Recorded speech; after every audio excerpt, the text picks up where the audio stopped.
ځینې وخت کیدای شي موږ بانې وکړو چې مثلا یو کار زه نشم کوی یا دا زما د توان نه پورته دی یا زما ورته وسه نه کیږي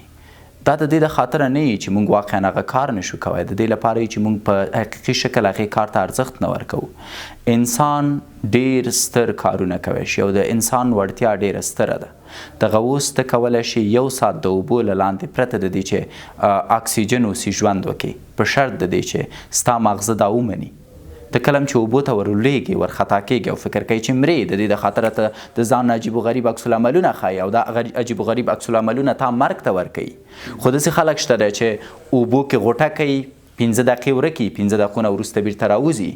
ولې هغه انسان کولی شي 15 دقیقې د اوبو لاندې اوسي او زه نشم کوی یوه دقیقه د اوبو لاندې اوسم چون زما ارزښت د اوبو لپاره کم دی هغه غواړي آبازي وکړي هغه غواړي لامبو وکړي هغه غواړي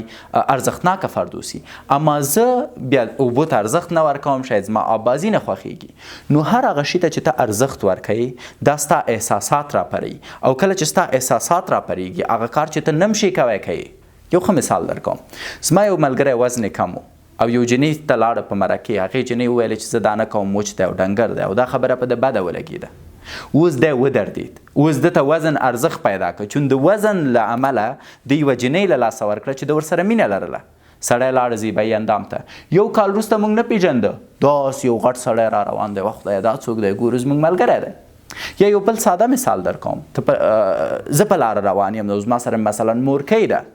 او یو نفر زما مورکۍ ته بد وایي په هغې وخت کې زه دې ته فکر نه کوم چې 15 نفره دي که 6 نفره دي زه زور لرم که نه لرم چون زما مور ته یې توهین کړی دی او زما مور ماته ارزښت لري اوس زه باید د خپلې مورکۍ نه دفاع وکړم ولو که زه 15 نفرو سره مقابل یم بیا هغې وخت کې یم چې دا خو 15 دي خدای دې وکړي چې 6 هم اوسي ولاکه یو هم پرېږدم ولې چون ارزښت لري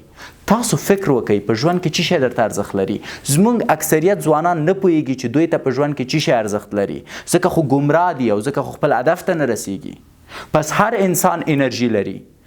شاید زما د ځوان دپاره دا تر ټولو ارزښتناکه شی اوسي چې او نن شکیب ویډیو پوسټ کړی څه وکړو چې شکیب ته زور ورکړي داسې څه کومنټ کېږدو چې شکیب نور دا کار ونه کړي شکیب مخ ته لاړ دی څه وکړو چې شکیب مونږ غوندې بیلونکی اوسي سمه ده پس راځي کنځلې کوي تاسو وګورئ زه داسې خلک لرم چې زما د مینهوالو نه ډېر ماته وفاداره دي چې څنګه پوسټ وکړم لومړی کنځلې به د دی او دا ماته ښه دی چون ده ته زه ارزښت لرم اما مثبت انرژي نه د منفي انرژي ارزښت ورته لرم کله چې زه پوسټ وکړم پرته د دې چې دا زما ویډیو وګوري دا باید ماته یو ځل کنځل وکړي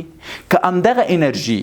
دی په یو بل کار کې مصرف کړي سبا ته کیدای شي زه د سره شخصا وګورم او ورته وایم چې ته ډېر ګټونکی سړی اما نه دا باید دا انرژي په دې کې مصرف کړي چې ماته کنځلې وکړي